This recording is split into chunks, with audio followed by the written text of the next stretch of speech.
Fala, Rodrigo. Fala, Edu, tudo tranquilo? Muito Bom boa demais noite. você. Boa Tudo jóia, noite. graças a Deus. Boa noite, pessoal. Como é que tá? Tranquilo, cara? Tudo na paz, graças a Então Deus. tá bom. Eu te apresentei pra galera aqui, mas vou te apresentar novamente. O Rodrigo, pessoal, ele tem um escritório, né, afiliado da XP Investimentos, é um especialista na área de investimento, é empresário em diversos ramos, e ele vai poder falar um pouquinho da história dele aí, como é que foi a trajetória dele, fazer uma introdução de quem que é o Rodrigo, né, e quem está chegando aí da sua audiência também vai entender um pouco mais de financiamento e investimento. Então vamos lá, Rodrigo, se apresenta para a galera aí, eu já te conheço, mas se apresenta para a galera aí. Du, primeiro, muito obrigado aí pelo convite. Muito prazer, pessoal. Meu nome é Rodrigo Rodrigues, eu sou gestor de escritório de investimentos da Aplica Investimentos. Hoje distribuímos XP Investimentos, Ora, uma Nova Futura, uma série de casas.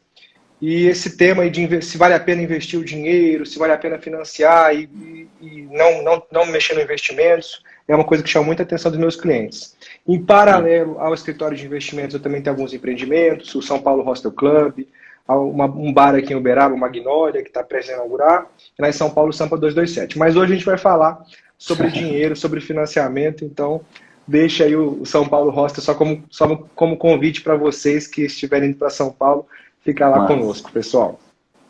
show de bola. E é isso aí. O Rodrigo, para mim, ele é um dos caras mais inteligentes que eu conheço. Que isso? Sabe muito sobre investimento e também eu aprendi muito com ele em relação a milhas, pontos e tudo mais. Isso aí é uma outra história, né, Rodrigo? A gente vai falar sobre isso mais para frente, que nossos gastos aqui do escritório mudou totalmente depois que eu conheci o Rodrigo. Mas Com é um cara certeza. que tem um conhecimento gigante aí na área de investimento, milhas aéreas e tudo mais. Obrigado. O assunto principal do meu Instagram hoje é pontos, milhas, cashback. Eu criei o PGAR, um método para facilitar a compreensão desse assunto, onde eu mostro como que nós geramos o cashback direto e indireto. Para uma empresa, aí, a gente consegue chegar, às vezes, em 80% do valor do produto, às vezes 100%, e, por enquanto, eu estou me atendo a falar desse assunto. Mas meu trabalho principal é XP Investimentos, a gestão de recursos do escritório, e contem comigo para o que vocês precisarem. Massa. Então vamos lá. Rodrigo, cara, a pergunta que não quer calar. Vamos fazer uma introdução aqui para a galera, né? A gente está vivendo hoje um dos melhores momentos, eu acredito, para a economia relacionada a crédito pessoal, né? A Selic a 2%, né? E muita gente às vezes não entende desse termo. Cara, o que é Selic 2%? E o que isso influencia direto na vida das pessoas? Antes de trabalhar com financiamento imobiliário, cara, via Selic lá 5, 10, 16%, falava, cara, o que é isso, né? O que isso influencia na minha vida, né? E no financiamento e na vida dos meus clientes. Faz um breve resumo aí para a galera, o que é essa Selic que está aí a 2%, 1,90%, não sei, para a galera entender o que isso influencia diretamente aí no financiamento. Olha só, os economistas choram sangue quando eu tento resumir a Selic. Por quê? A Selic não é tão simples assim. Tanto é que existe o curso de economia aí, são 5 anos de estudo profundo para você entender essas nuances das taxas de referência. Sim. A Selic é a taxa básica de juros. Mas não tem só a Selic. Tem a Selic over, tem a meta, tem a Selic referência, tem a efetiva, tem uma série de coisas. Mas o que a gente tem que entender aqui para ficar claro para o pessoal que está nos acompanhando? É a taxa básica de juros. O que significa básica? De base, é o custo do dinheiro. Por quê? Porque é a taxa que o governo cobra dos títulos federais, dos títulos emitidos pelo governo. Esses títulos eles podem ser distribuídos nas mesas ou até mesmo no Tesouro Direto, que é uma plataforma para o investidor, pessoa física, comprar diretamente os títulos do governo federal. O que tem que ficar como base? A Selic é o custo do dinheiro, é a taxa básica de juros. Quando o governo quer estimular o crédito, ele corta a Selic, a meta, ele tira a Selic. Por quê? Porque assim o dinheiro fica em circulação. Quando o dinheiro está em circulação, o pessoal começa a inventar de gastar. Quando a taxa Selic sobe, isso afeta o rentismo, isso melhora o rentismo. O que é o rentismo? O pessoal deixar o dinheiro ali parado em conta, rendendo. Então, o rendimento é maior Quando a Selic está mais alta. Exatamente. Por quê? Pensa comigo. Um banco, ele é uma instituição financeira. Vamos imaginar um banco privado. Ou o Banco do Brasil. Não, o Banco do Brasil é público. Vamos imaginar o Bradesco. O Bradesco ele é um banco privado e vamos supor que você é investidor. Qual que oferece mais risco para você? O Bradesco ou o governo federal? Tecnicamente falando, é o governo federal que oferece um risco menor. Por quê?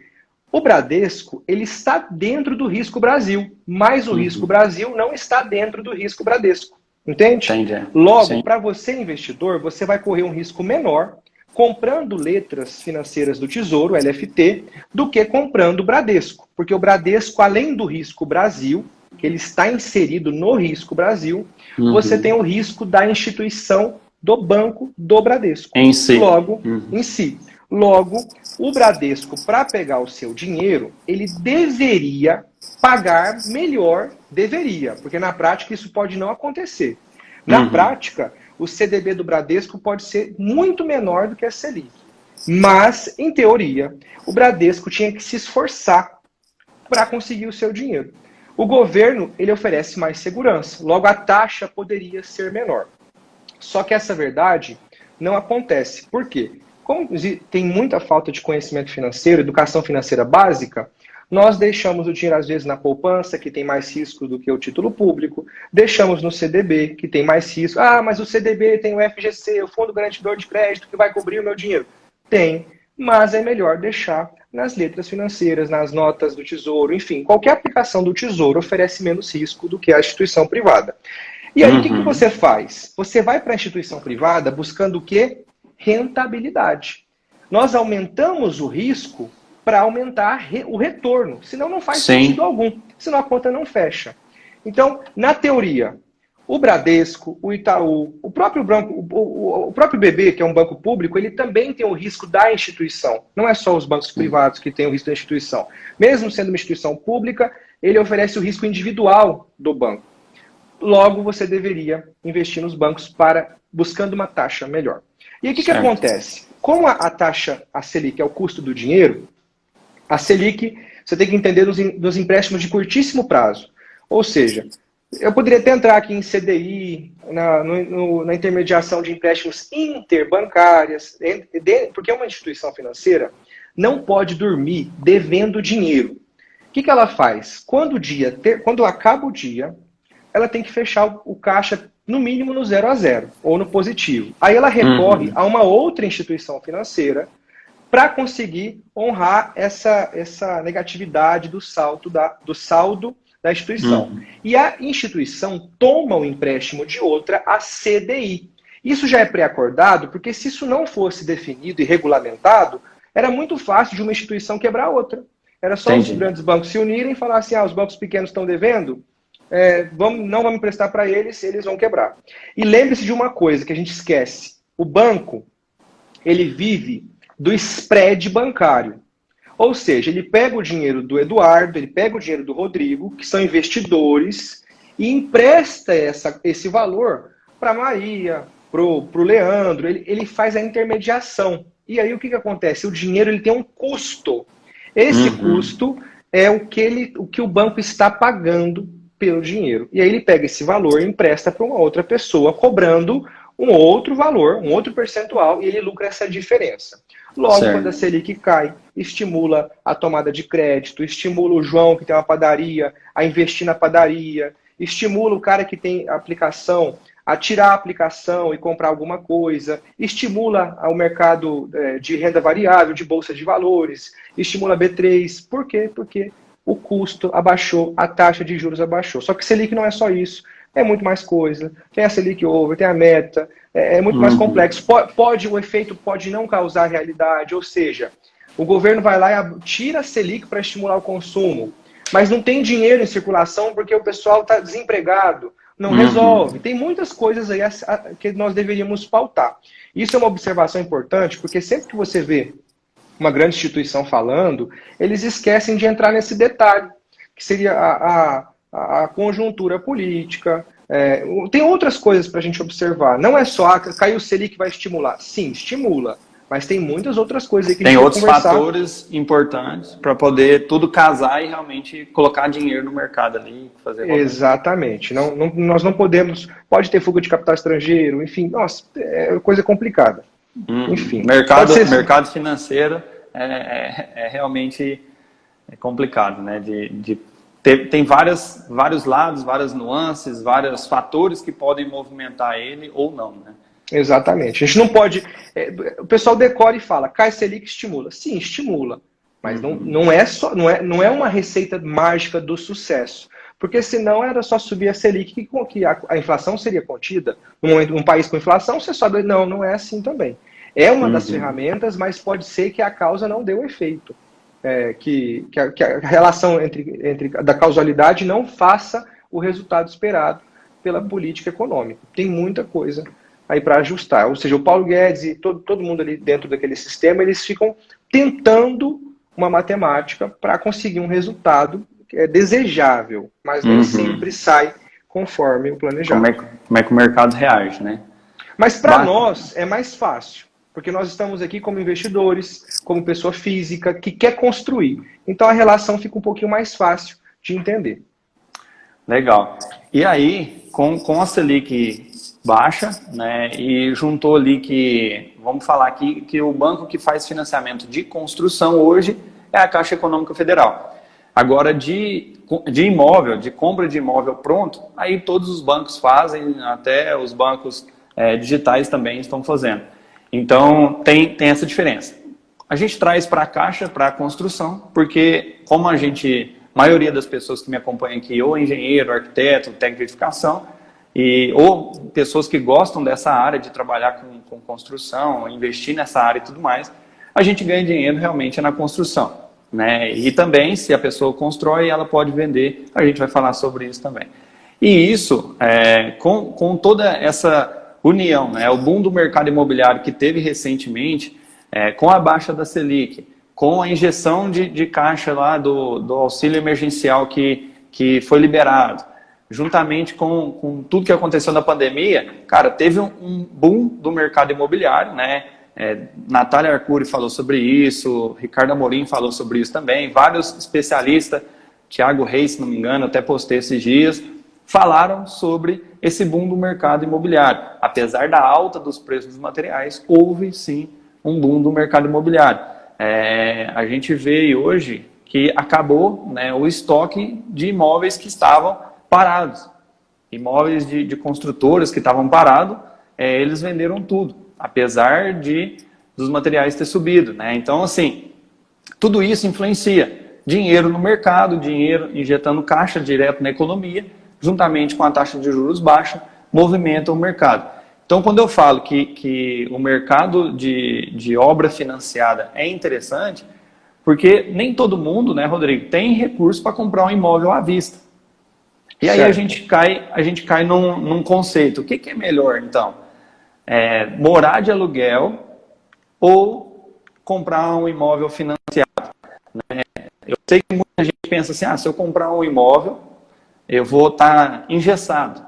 Eu vou ter aquele imóvel ali, eu não posso me mudar para outra cidade e tudo mais. Mas vamos falar aqui de cidades sem ser capitais, né? Porque você ter um imóvel na capital é diferente de você ter um imóvel no interior, onde você aluga facilmente, onde você vende facilmente, é bem diferente, né? Por exemplo, em São Paulo, você mora em São Paulo também, mora em Uberaba e São Paulo. Você comprar uma casa em um lado de São Paulo e você arrumar um trabalho do outro lado, já não vale a pena, né? É mais fácil você comprar um imóvel ou alugar perto de onde você mora.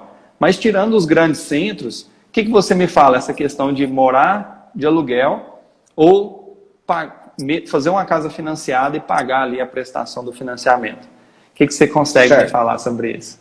Olha, eu vou fazer o seguinte, eu vou por partes, tá. E eu quero começar fazendo o avatar aqui, a personificação de alguém que está morando de aluguel, tá? Show. Pessoal, às vezes pagar aluguel pode ser mais interessante. Com a situação atual, eu acho que não é. Eu acho que vale muito a pena você financiar e comprar. Mas, e pode ser que fique ainda melhor, porque pode ser que as taxas venham a cair ainda mais. Isso vai depender aí de muita coisa. Mas vamos pensar na situação de hoje, que nós temos agora. Quando você vai pagar um aluguel, você tem que lembrar de uma coisa. Primeira coisa, o aluguel, ele é um custo. Logo, você não tem, aquilo ali é um custo absolutamente como custo. Você não tem um retorno daquilo. E esse custo, ele tem uma correção, que é o primeiro ponto que muitas pessoas esquecem. Então, por exemplo, qual que é a correção do aluguel? A mais usada é o IGPM. Sabe quanto que está o IGPM acumulado dos últimos 12 meses? O IGPM dos últimos 12 meses está 20,92%. 21%. Então, assim, se você tem um aluguel que vai corrigir por IGPM, você pode esperar que se o seu aluguel for 10 mil, ele vai passar para 12. Se o seu aluguel for 1.000, ele vai passar para 1.200. Se o seu aluguel for 5 mil, para 6 mil. E assim por diante. Ele vai corrigir 20%. Beleza? Nossa. Isso é a primeira coisa que você tem que lembrar. O seu aluguel será corrigido. Tá? Antigamente, um ano e meio atrás, a taxa do financiamento era tão alta que a gente também tinha uma segunda relação, que é a que eu vou falar agora. Eu falei aqui da correção do aluguel. Mas agora eu vou falar de uma outra coisa. Quem tem o imóvel, quem tem o ativo imobiliário, ele sofre duas variações. O ativo imobiliário tem duas variações. A variação da especulação imobiliária, que tem a ver com a alta do preço do imóvel, e uma outra variação, que é o divi yield. Quanto que é o dividendo imobiliário? Qual que é o dividendo de um imóvel? O aluguel. Ou seja, os aluguéis, eles são dividendos imobiliários. Se você tem um imóvel que ele não está vacante, ele tem uma pessoa morando, ele rende aluguel. Além do aluguel, ele rende a especulação imobiliária. Então você tem dois fatores atrelados ao ativo. Ah, Rodrigo, mas o meu imóvel ele pode ter vacância, tem depreciação do imóvel. Qual que é a depreciação que eu estou dizendo? O imóvel vai deteriorando com o tempo. Ou seja, você compra um apartamento de 1950, lá em São Paulo, todo o encanamento do apartamento ele é de ferro, não é de PVC. A elétrica está detonada. Então, enfim, tem muita coisa aí que se a gente for no papel, na caneta, nós temos que considerar. Mas, resumindo, se você tem um ativo imobiliário, se você tem um apartamento e uma casa, você tem duas rentabilidades sobre esse ativo. A especulação imobiliária, que vem ao longo do tempo, e o dividendo do aluguel, o divi yield gerado pelo aluguel. Beleza?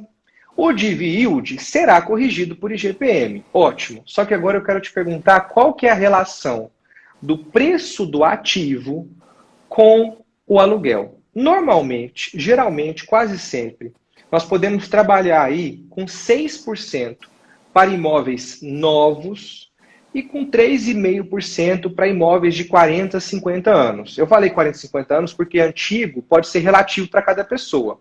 Então, quando você pega um imóvel que está detonado, 40 a 50 anos, você não vai conseguir alugar aquele imóvel por 6%. Se você pegar um apartamento novinho, acabou de sair da planta, com piscina na cobertura, com churrasqueira, varanda gourmet, aquela coisa toda, lindo, bem acabado, tudo PVC, a elétrica perfeita, nós podemos trabalhar com um dividendo aí do aluguel de 6%. Esses valores são anuais, ao ano. Então, nós temos a seguinte relação. Deixa eu pegar minha calculadora aqui.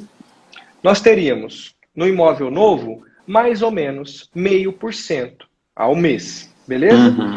Lembrando que essas contas que eu estou fazendo têm o efeito dos juros compostos, ou seja, a valorização imobiliária, ela tem efeito dos juros compostos. O aluguel não. O aluguel, se você não reinvestir o aluguel, você não tem efeito aí dos juros compostos. Quando você vai comprar um imóvel, se você pagar à vista, você tem que lembrar que você tem o custo da oportunidade. O que significa isso? Toda vez que você paga alguma coisa, vamos supor, o que é custo de oportunidade? É o que você deixa de ganhar a tomar uma escolha. Dá um exemplo aqui para ficar claro.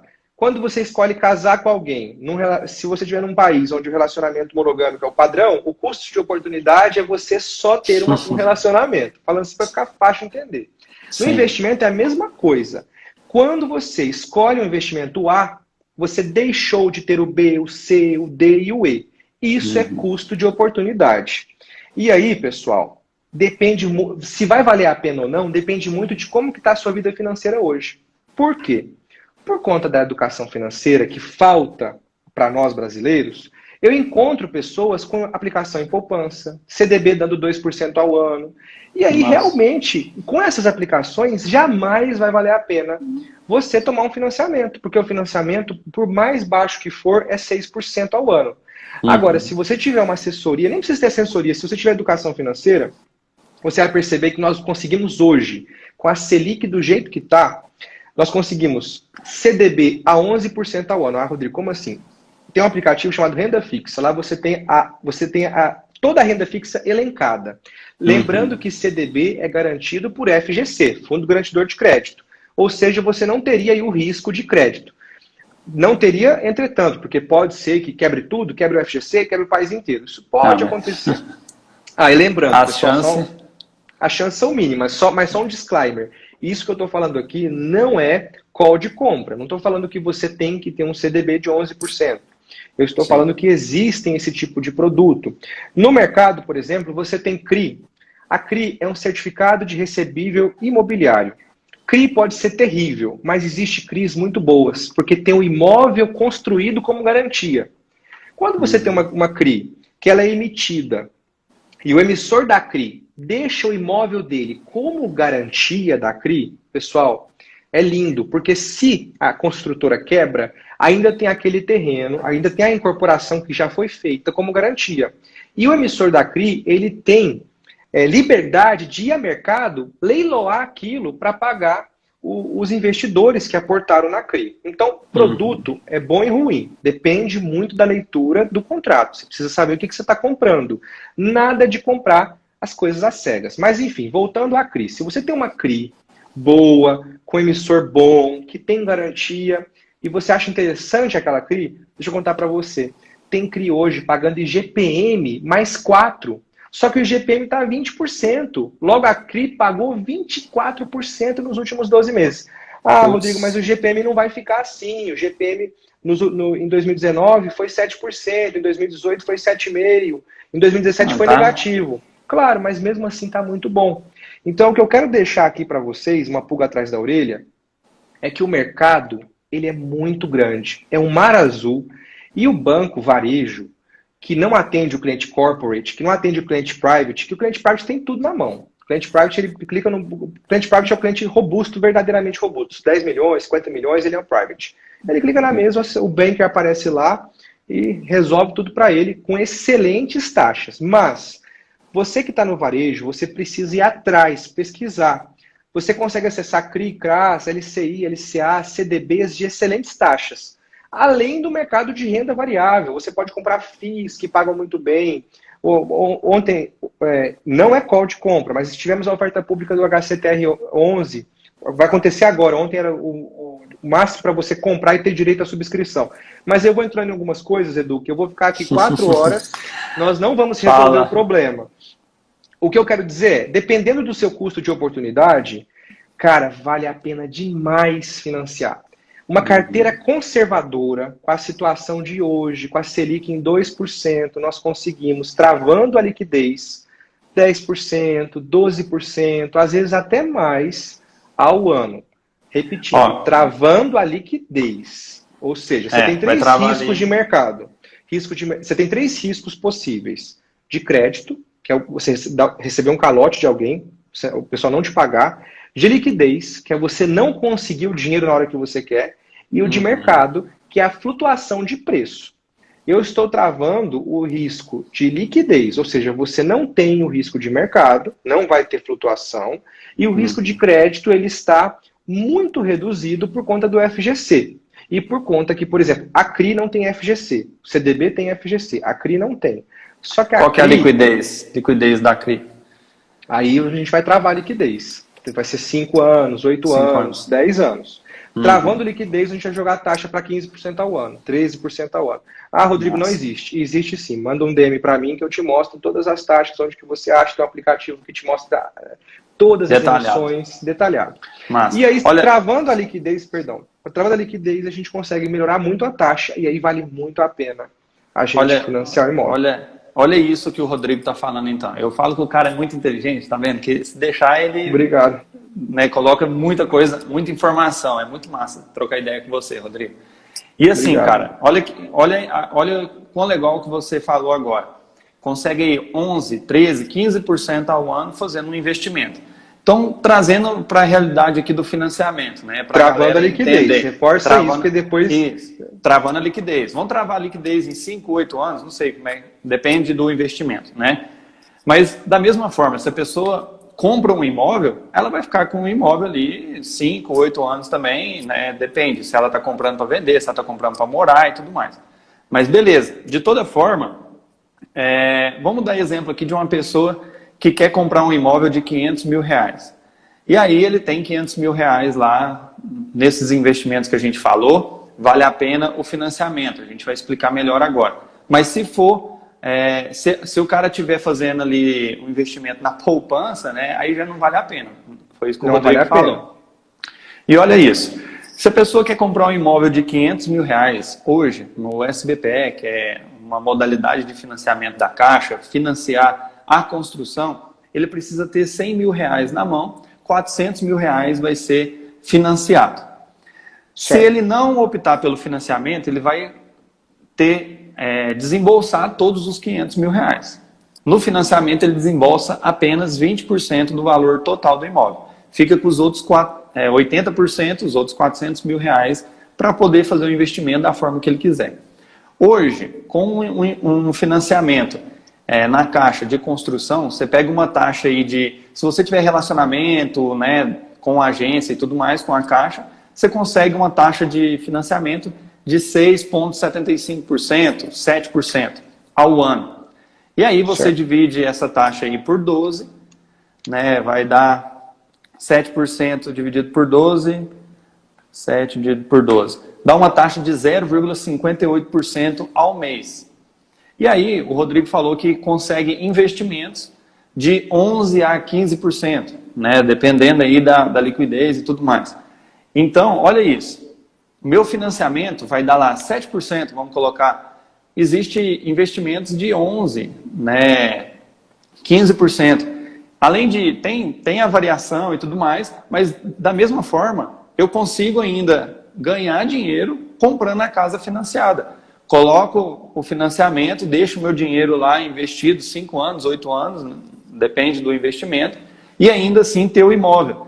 E ainda, eu estou falando aqui, se eu for construir para mim, fazer um investimento construindo para mim. Agora, se eu for construir para vender, é totalmente diferente. Porque daí eu peguei dinheiro na agência, peguei o dinheiro do banco, construí a casa, e depois da casa pronta, que eu gastei 500 mil reais, 100 mil reais saiu do meu bolso, os outros 400 saiu do bolso da Caixa. 500 mil reais. Só que na hora que a casa estiver pronta, eu consigo vender por muito mais do que 500 mil reais, porque teve a valorização do imóvel e tudo mais. Né? No mínimo aí a gente fala de 30% de valorização de imóvel. Né? Pelo menos aqui em Uberaba a gente consegue chegar nessa porcentagem de valorização. Eu acho importante separar duas coisas aí, Edu. A valorização do imóvel, ela não foi de 30%. Vou explicar, você vai entender. Por que você vê esses 30%? É que você está fazendo o papel da construtora. Lembre-se, pessoal, a construtora está ali prestando um serviço. Sim. O cara, ele recebeu uma casa pronta com a chave na mão. O engenheiro que pegou a construção, ele tirou aquilo ali, que era um projeto do papel, e transformou em uma casa. Esse trabalho merece, com certeza, um lucro de no mínimo 30%. E é esse o lucro que o Edu sempre fala no curso. Por quê? Você fez uma prestação de serviço para o cara. Aí o mínimo 30% eu não posso dizer se é 30%, 10%, isso eu tenho que deixar aqui em aberto. Mas isso não representa, por si só, uma valorização dos imóveis. Ou seja... não quer dizer que a casa subiu 30% só por... Imagina que tem 2 casas construídas hoje. Não quer dizer que daqui 12 meses, ou 24 meses, 2 anos, teremos um aumento de 30%. Mas você tem o seu spread da construção. É claro que quanto mais... Como é que funciona a formação de preço de qualquer ativo?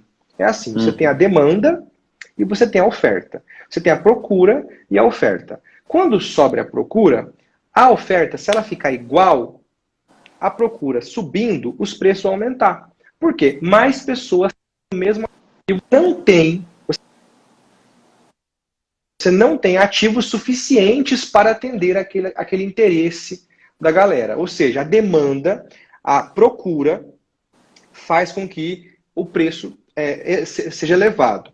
Se a oferta também, a oferta caiu por si só, se a demanda ficar igual e a oferta cair, o preço também é elevado, porque vai faltar o mesmo ativo. O que não pode acontecer é a demanda e a oferta subir igual, ou as duas caírem por igual. Porque se as duas também caírem por igual, não tem esse spread. Beleza. Dito isso, isso seria a valorização imobiliária, ou seja, a valorização do imóvel como ativo. Mas você que constrói, você engenheiro, arquiteto, que trabalha com construção, você tem que lembrar sempre que tem o seu trabalho envolvido. Você tá realizando um sonho, você está construindo alguma coisa entregando a chave para o cara. E essa valorização ela sempre vai acontecer, independente se o mercado estiver extremamente aquecido ou não. Claro que se o mercado estiver aquecido, ainda é melhor para você. Melhor ainda. Melhor ainda, porque aí você tem a valorização imobiliária. Mas mesmo com o mercado está fraquinho. Eu tenho clientes que construíram no ano de 2017, 2018, mesmo o mercado fraquinho, ele tinha o percentual dele. Demorava mais porque a procura não estava tão alta, visto que não tinha crédito. O crédito aumenta a procura. O que tem de gente me perguntando se vale a pena comprar casa, por quê? E o marketing em cima do crédito é violento. O Itaú, por exemplo, fez um crédito que a taxa é um pré-fixado de R$ 3,99 mais poupança. Esse crédito é perigosíssimo. Porque agora que a poupança, a poupança, a rentabilidade dela é atrelada à Selic. Ou seja, se a Selic tiver 8,5 ou menor, a poupança paga 70% da Selic. Se a Selic tiver 8,5 ou maior, a poupança paga 0,5% ao mês, 6% ao ano. Esse crédito é muito perigoso, porque se a Selic dispara, a poupança vai para 6% ao ano mais TR, que é a taxa referencial que está zerada, não vou entrar nesse detalhe. Foi criada no Collor 91 para tentar conter a inflação, não deu nada certo, e hoje a TR é zerada, desde 2017 não tem movimento. 2017 teve uma pequena movimentação, mas não é nada preocupante. Se você pega essa linha de crédito, você vai pagar 4 fixo mais poupança. Agora, a poupança está baixinho, menos de 10%. Aí você fala, nossa, 6% ao ano, que maravilha. Exatamente. Se voltar para 6, e se voltar para 6, você tem 10. E, pessoal, lembre-se, toda vez que você for fazer um financiamento, custo efetivo total. Por quê? Eles vão colocar seguro no financiamento. E aí a idade é um fator que exagera o preço. Ou seja, o financiamento para pessoas jovens tem um custo menor do seguro. Mais barato. Então, lembre-se, sempre olhar o 7, que é o custo efetivo total. E o que você falou tem toda a razão. Com a Selic baixa, a linha de crédito, os bancos vão cobrar menos, porque o custo do dinheiro está menor. Tudo cai, deveria cair até mais, não caiu mais, porque, igual eu te falei, existe uma coisa que é a Selic meta e a Selic futura, que é o que realmente é a Selic. A Selic não é 2%, isso é a meta Selic. A Selic lá na frente está um pouco muito mais alto. Por quê? Porque o mercado já está precificando, daqui 20 anos, 15 anos, a retomada da Selic. Então, veja, com a Selic agora, uma linha de crédito que você consegue a 6,5% ao ano de 7% ao ano de 7%, está maravilhoso. Por quê? Mas então, por isso que tranquiliza. Mas TR zerada. TR zerado. Aí vale super a pena. Você deixa o seu dinheiro em boas aplicações. Em LFT não vai dar nada. Em CDB, LCI, LCA, CRI, debênture de bons bancos, bons emissores, pagando bem, garantido pelo FGC. Pode até pensar num fundo multimercado, mas isso vai de perfil. Você tem que ver o seu perfil de investidor, o seu questionário de suitability, ver o que faz sentido para você ou não. Não é porque eu estou aqui falando na live que eu quero que vocês vão amanhã comprar ações. Jamais. Isso não é call de compra. Tem muita coisa envolvida. E aí, pessoal, vale demais. O custo do dinheiro está muito baixo. Inclusive, eu preparei uma planilha que eu não vou conseguir mostrar para vocês, mas só para fazer uma brincadeira aqui. Vamos colocar que você vai financiar um imóvel de 500 mil com um CET efetivo, um custo efetivo total de 0,6% ao mês, durante 360 meses. Certo. E você vai dar entrada de R$100 mil. Ou seja, no final de 360 meses, você vai pagar de juros R$ 447.640. mais o valor que você pagou no imóvel, que foi de 500 mil, você tem um valor total do imóvel com juros de um pouco menos de 1 milhão, depois de 360 meses. Se você alugar esse imóvel, se você for procurar esse aluguel e você pensar em num yield de 5% ao ano, vamos colocar um aluguel aí de mais ou menos R$ 2.000 por mês. E você vai investir o excedente da prestação, porque a prestação desse financiamento está em 3.590 a primeira, ela é saque, ou seja, a tabela saque vai sendo reduzido. A partir de 20 anos, você tem a prestação em menos de R$ 2.000, e lá no final dos 30 anos, a prestação está em R$ 1.118. Então, ela começa em 3.000 e pouquinho, 3.590 e termina em 1.118. Ao frigir dos ovos aqui, igual eu te falei, você tem que considerar muita coisa, inclusive a correção do aluguel, que nos últimos 12 meses foi de 20%. Considerando isso tudo, nessas condições, e se você tiver uma aplicação financeira que dê para você 8% ao ano, 8% ao ano, vamos colocar aqui 0,7% ao mês, um pouquinho mais.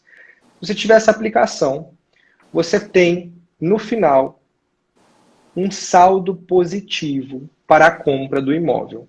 Agora, se a sua aplicação for lá em cima, você conseguir fazer 20% ao ano, aí talvez não. Ou seja, são muitas variáveis.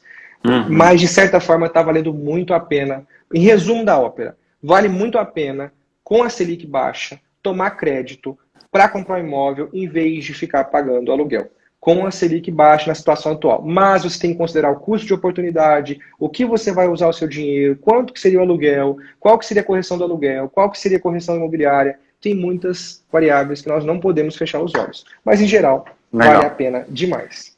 Nesse caso aí, você falou que a pessoa vai construir e alugar. Vai comprar um imóvel e alugar. Não estou nem contando com o lucro seu de construtor. Não estou nem pensando nisso. Estou imaginando aqui que a pessoa vai comprar um imóvel construído.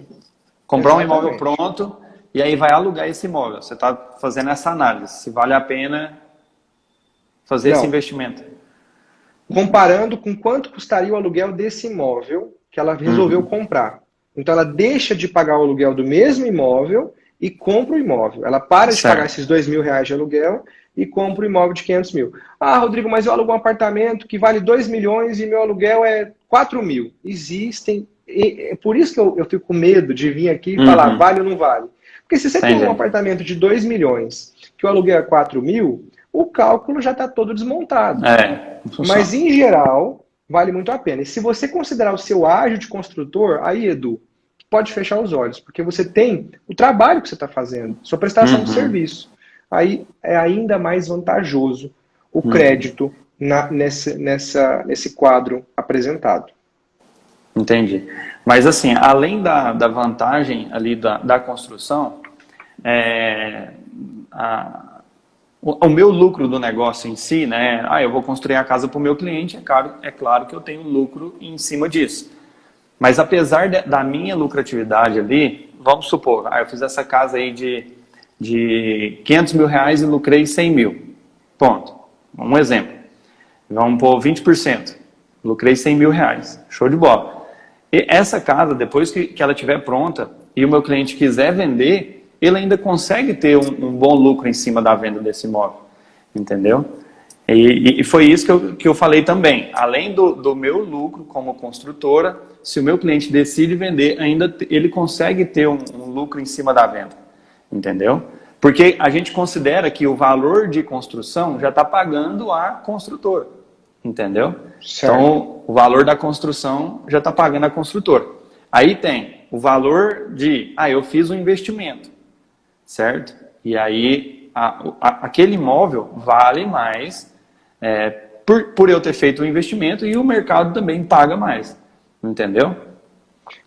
Isso está acontecendo agora, que a demanda está aumentando. Sim. Só que aí, nessa última análise tem o risco de mercado.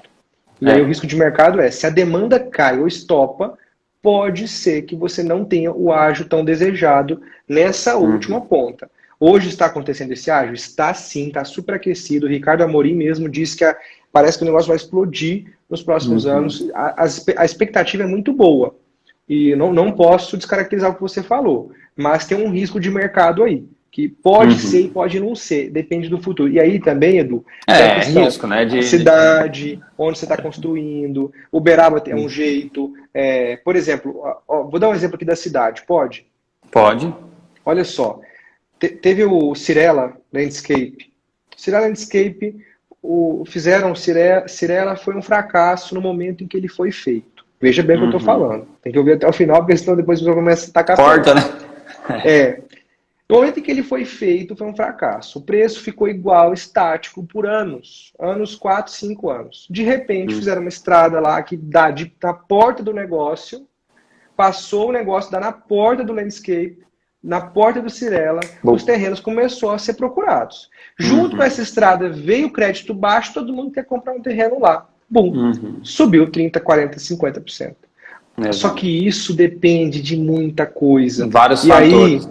Exato. E aí a gente, por exemplo, você pode construir numa região e aí de repente, sei lá, vou falar uma coisa absurda, desapropriam lá na frente, faz um depósito sanitário, acabou, ninguém vai comprar. Aí tem muita variável. Obviamente, está aquecido sim, existe um índice econômico que mede os preços, que é o FIPZAP. O índice já está demonstrando aquecimento, tende a ficar ainda maior. De fato, a procura por imóveis está aumentando. Com essa procura aumentando e com crédito baixo, com certeza a oferta não será suficiente. E por não ser suficiente, o preço sobe. Claro, de fato sobe. E, por exemplo, você pega um condomínio já que está consolidado, lotado, preço lá em cima, cara. Então, assim, a perspectiva para os próximos anos, né, que a gente tá tendo agora, depois a gente lá em 2022, 2023 pode até assistir esse vídeo de novo para a gente poder entender, né, o que aconteceu. Por isso que a gente fala de risco, porque a gente não sabe o futuro, né? Pode acontecer alguma coisa e do nada explodir e o negócio dá muito bom ou então dá muito ruim. É o risco da coisa, né? O risco do negócio em si. Mas a especulação imobiliária é exatamente isso que você falou, que vai faltar imóvel nos próximos 2, 3 anos.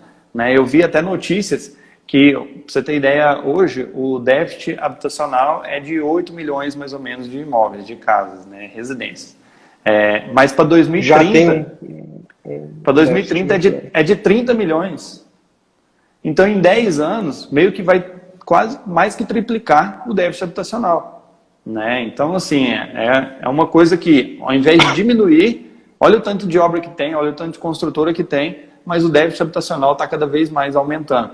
Né? É uma coisa antilógica, né? Não faz muito sentido, mas é o que está acontecendo, a população aumentando e tudo mais. Então, assim, o mercado, a perspectiva de mercado para o futuro é muito boa. Né? Para quem trabalha com obra, trabalha com investimento, quer entrar no mercado, o Rodrigo, por exemplo. Se o Rodrigo fala assim, Eduardo, como é que funciona aí para mim entrar no mercado imobiliário? Eu quero começar a construir casa e vender. Ele pode. O Rodrigo pode entrar nesse mercado, mesmo não sendo engenheiro, arquiteto, técnico de edificação, ele pode. Cara, eu quero ser um investidor na área do mercado imobiliário. E não só ser investidor em ações, né, em fundo imobiliário e tudo mais. Quero investir de fato, construir uma casa para vender. Como é que funciona? Então vai aparecer muitas pessoas entrando nesse mercado, como já está aparecendo. Várias pessoas que têm dinheiro estão procurando a gente para falar, cara, eu quero construir para vender, como é que funciona? Quero construir uma casa no condomínio fechado e vender. E aí está aparecendo muito essas oportunidades aqui para a gente e vai começar cada vez mais. Porque elas estão vendo, cara, através de um financiamento eu posso pegar dinheiro do banco, construir e depois vender. Foi 10%, 15% que eu ganhei, às vezes não consegue chegar nos 30%, igual a gente falou. Mas beleza, cara, onde você vai conseguir 10% de rendimento de um imóvel que você usou só 20%? Por exemplo, construiu a casa de 500, você injetou 100 mil. Se render 20%, 120 mil reais. Com 100 mil, você vai ganhar 120. Onde você teria esse rendimento, né? Então, assim, o mercado imobiliário dá essa possibilidade. Né? Uma coisa assim, tem risco, tem tudo, cara, mas como tudo na vida tem risco, igual atravessar a rua, você pode ser atropelado, tudo tem risco nessa vida, né? Então, a gente fala muito sobre isso aqui no Instagram também, aqui na empresa, e a partir do ano que vem a gente vai começar a entrar nesse mercado de construir também para vender, entendeu? Usando o dinheiro do financiamento. Com certeza, essa operação que você citou, ela tem uma alavancagem. Se você vai quitar o financiamento antes do previsto, vai pagar muito menos juros, porque ele será proporcional, tudo vai ser proporcional. Proporcional ao que você... Exato. Exatamente. E você tem o lucro da construção e pode também ter o lucro da especulação. Então, se você não quer construir, vai deixar pro Edu construir, você vai oferecer para esse cara uma margem de lucro em cima de todo o negócio. Se o mercado estiver aquecido, o lucro é ainda maior. Com a Selic tão baixa, vale muito a pena a tomada de crédito. Por exemplo, o Pronamp ajudou demais as empresas que estavam precisando. É crédito muito barato. Nossa. Foi Selic mais 1,5. Isso ajuda demais a fomentar, a gente continua empreendendo, não fecha as portas, a pandemia está aí, etc. Então, o crédito barato ajuda muito, de fato, a especulação deve ocorrer, mas isso aí eu não posso, a parte da especulação, ninguém pode, se você acha alguém que vai falar assim, não, vai subir... Certeza, não tem jeito. Se ele der certeza, ele pode falar assim, muito provavelmente, continue alto, mas a parte que você tem que ter em mente é que você tem um lucro aí que é seu, da prestação de serviço. Ou seja, isso é fato, você tem que cobrar por aquilo. E se você for imaginar que o seu custo de oportunidade está no investimento de mercado, poxa, vale muito a pena tomar o crédito ainda mais. Deixa o seu dinheiro guardado, não tira ele da aplicação. Você está rendendo bem, está fazendo um bom trabalho, a carteira está boa, está dando aí 10, 12% ao ano. Para que você vai tirar? Para pegar um financiamento que a taxa é absolutamente menor do que a do seu investimento, que te dá dando juros sobre juros, etc. Enfim, é uma conta que fecha em todos os sentidos. Vale a pena tomar, só não vale se o cara tiver com poupança rendendo aí menos que 2% ao ano. Aí não tem jeito. Mas se tiver com poupança, você precisa procurar ajuda urgente, não faz sentido algum. Você está com esse tipo de investimento. Manda uma mensagem pro Rodrigo lá que ele vai te ajudar com isso aí. Obrigado. É isso. Cara, show de bola. Perguntas aí, galera. É muita informação, muita coisa para cabeça. Teve uma vez começar a falar de pontos e milhas agora. Teve uma vez que eu fiz uma reunião com o Rodrigo. E aí, acho que a gente ficou umas 2 horas conversando.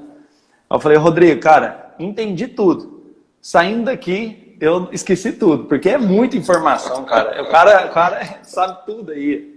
Que isso, obrigado. Me esforço bastante. Eu acho que eu não estou sabendo nada. Nossa, é fera, Rodrigo. Ó, o pessoal tá perguntando aí se tá ansioso para alguma promoção da Black Friday aí em relação aos pontos lá, né? Livela, tô ligado.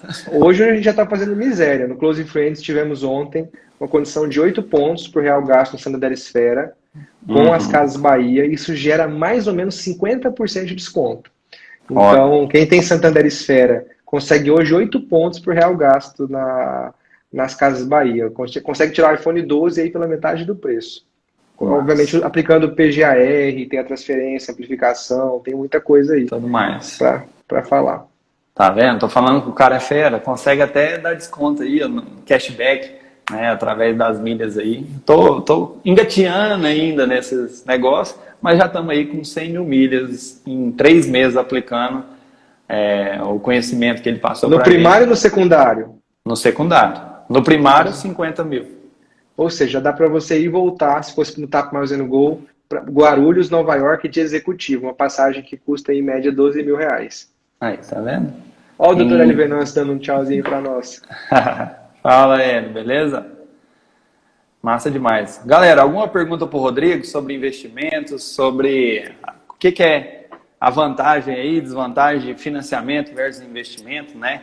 Eu fiz essa brincadeira aí, um confronto, né? Entre financiamento e investimento, mas é o que a gente falou aqui. Se você estiver investindo bem, né, investindo acima aí de 10% ao ano, vale a pena fazer o financiamento.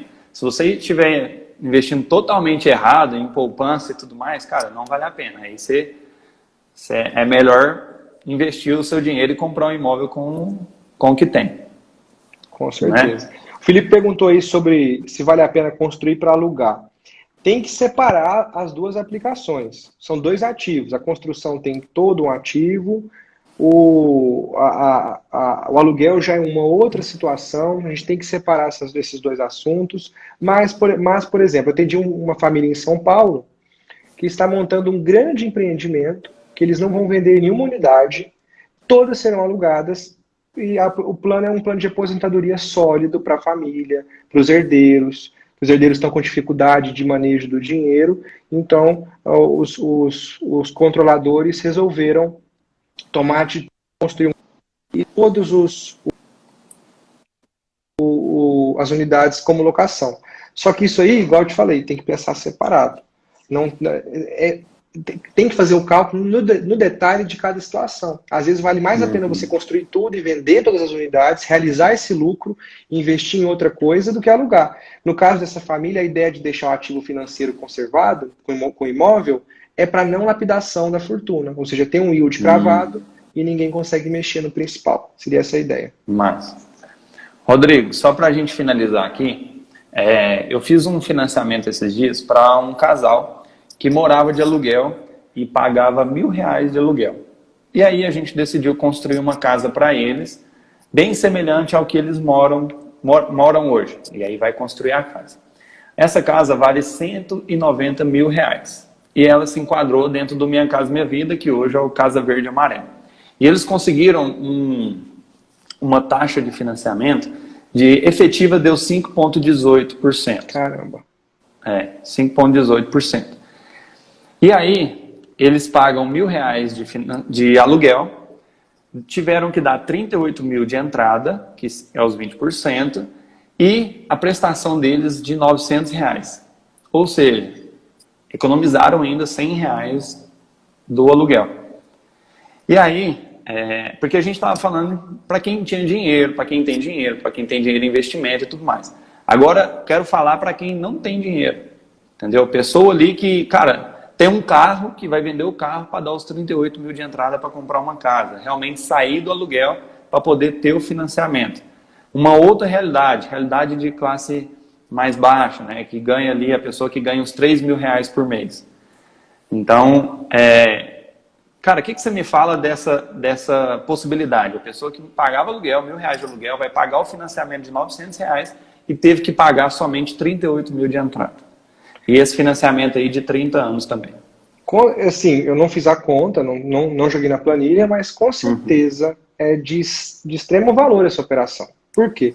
Diminui 10% ao mês o que ele gastava com aluguel e ele vai passar a ter um ativo. Então, Rodrigo, mas o aluguel ele poderia sair do imóvel a hora que ele quisesse. Poderia. Mas talvez essa família não está pensando em sair do imóvel, justamente por essa questão dessa condição financeira. Então você tem a troca total de um custo, que o aluguel você tem que ver como um custo. Para uma prestação que será convertida lá na frente em um ativo de 190 mil. Então, de 190 mil a valor presente, não a valor futuro. Então, assim, com certeza foi uma troca interessantíssima. Mas tem que ver aquela questão. E se o cara não tiver 38 mil, às vezes não vai valer muito a pena. Aí se chega um cara doido e fala assim, mas se eu pegar 38 mil e colocar na Tesla, não é call de compra. A Tesla vai subir igual a Magazine Luiza. Aí talvez descaracterize. Mas assim, vamos ser sólidos aqui no discurso. Sólidos no discurso, com certeza, essa operação vale muito a pena. Muito a pena mesmo. Ele diminui a prestação, tira um custo para um investimento em um ativo direto, que é a casa, com 38 mil de entrada, um imóvel de 190 mil, show de bola. Com essa taxa mínima, vale muito a pena. Poxa vida. Hoje na Caixa, com Minha Casa Minha Vida, a gente consegue essa taxa tranquila. 5, 5,5, né? Para Minha Casa Minha Vida, o novo Casa Verde Amarelo e tudo mais. E é interessante, se a pessoa tiver filho, ou ela ganhar um salário menos que R$4.000, ela ainda ganha um subsídio da Caixa, que é um desconto, né, que varia aí de 0 a R$21 mil. Então, que desconta na entrada dele, nesses 38 mil. Entendeu? Então, dependendo da pessoa, a entrada é menor ainda. Entendeu? O cara falou aqui, estou fazendo isso, vendi meu carro para dar entrada em uma casa. Então, você está vendendo um passivo aí para comprar um ativo. Né? Exatamente. Você está vendendo um negócio que só dá custo para trazer para você um ativo que no futuro vai dar retorno. Só que eu não posso falar isso, eu tenho um pouco de medo dos economistas de plantão. Que vai falar assim, Rodrigo, mas o financiamento não é por si só um ativo. Sim, pessoal. Tem que lembrar que eu estou aqui numa linguagem mais honesta, transparente, direta para uma pessoa que não tem essa bagagem enfim, dos benchmarks do mercado. De certa forma, tem muitas variáveis a serem consideradas. Não pode ser tudo absoluto. Exato. Olha essa que a pessoa falou aqui, ó. A minha prestação do financiamento é melhor do que o aluguel. E daqui 10 anos está quitado. Show. Não tem o que discutir. Um exemplo absoluto de matemática. Poxa, para que eu vou pagar aluguel, sendo que eu consigo quitar minha casa com um valor menor e ainda investir a diferença? Aí não tem nem o que discutir. A única questão seria o valor de entrada. Só esse. Que poderia ser um ponto aí de discussão. Tirando isso, nada. Tudo maravilhoso. Cara, show de bola. Acho que deu para esclarecer bem aí em relação a financiamento, investimento. A gente falou sobre muita coisa, Selic, CDI, CRI, vários investimentos aí, LCI, LCA, CDB, né? Muita coisa que deu para pessoal, a galera aqui entender que realmente dá para construir, dá para ter um imóvel e enxergar isso como investimento. Né, que muita gente às vezes não entende que ter casa, ter imóveis é investimento. Né? Mas eu vou fazer para morar. Beleza, você vai fazer para morar, mas depois você pode vender esse imóvel. Né? Se você trocar, igual a gente falou ali, o aluguel pela prestação, vale a pena, né, Rodrigo? Sim, principalmente se o imóvel tiver liquidez. Porque tem a questão de você estar travando o investimento. Mas, igual eu te falei, eu só fico entrando nesse detalhe, Edu, por quê? Como eu sou assessor, eu tenho uma relação com a CVM, de auditoria. E eu preciso mostrar que, de fato, existem alguns riscos. Mas, em linhas gerais, tudo que você falou e o que eu disse pode ser seguido, que taxa baixa, Selic lá em 2%, com certeza, começa a valer muito a pena você comprar um imóvel. Muito a pena. Deixar seu dinheiro, comprar um imóvel financiado. Deixar seu dinheiro investido, aplicado, e trabalhar com uma linha de financiamento. Eu mesmo estou pensando em fazer financiamento. Nunca pensei, sempre fui adepto ao aluguel. Pela primeira vez, estou cogitando a compra de imóvel. Massa. O pessoal está perguntando aqui, Rodrigo, só para finalizar, se imóvel é um bom ativo. Com certeza. O imóvel, eu não vou fazer comparações aqui, mas tem que lembrar que o imóvel te oferece uma garantia física de um bem físico, você sabe onde ele está, você entra dentro do bem, você não tem o risco de crédito desde que ele está constituído, você só tem o risco de mercado, tem o risco de liquidez também, claro, de você não conseguir vender a hora que você quer, mas é um ativo sólido, de muita segurança, ao contrário de um papel, que é bancário, que pode flutuar. O risco de mercado do imóvel também que existe, ele é uma coisa muito mais sólida, porque existe uma relação espacial. Qual que é a relação espaço que eu estou querendo dizer? Tem uma quantidade de imóveis X e tem uma quantidade de famílias Y.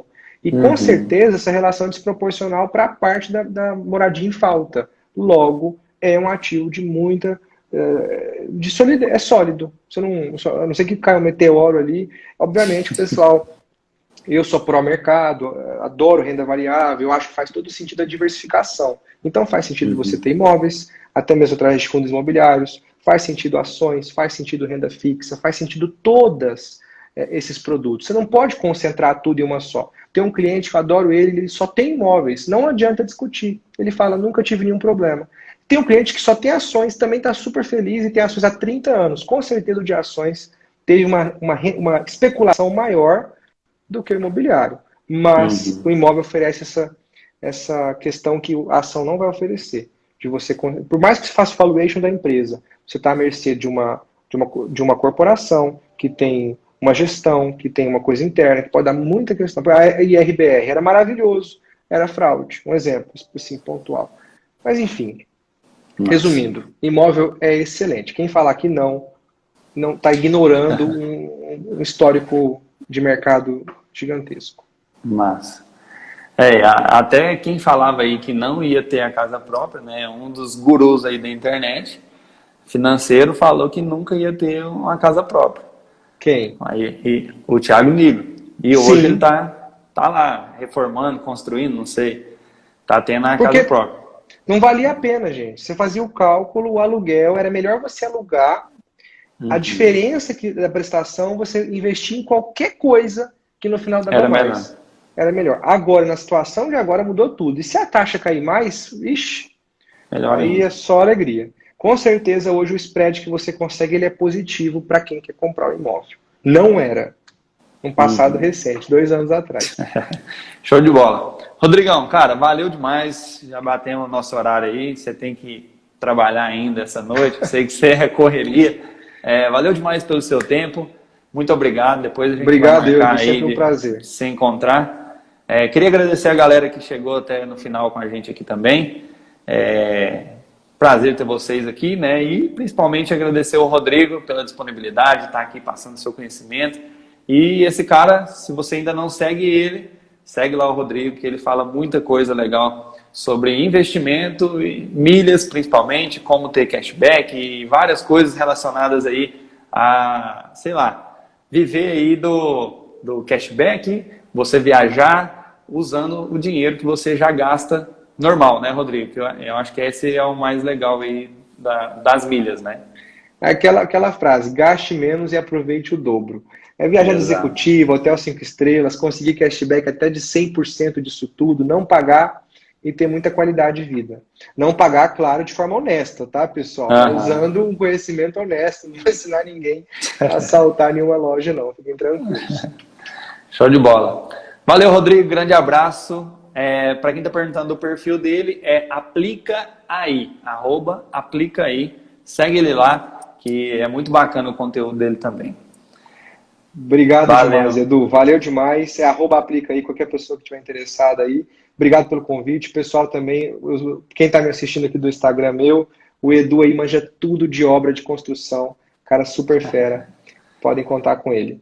Edu, obrigado mais uma vez. Obrigado a todo mundo. Beijo grande a todo mundo. Abraço. Até logo. Tamo junto. Valeu, galera. Grande abraço e até a próxima. Tchau. Até a próxima. Tchau, tchau. Valeu.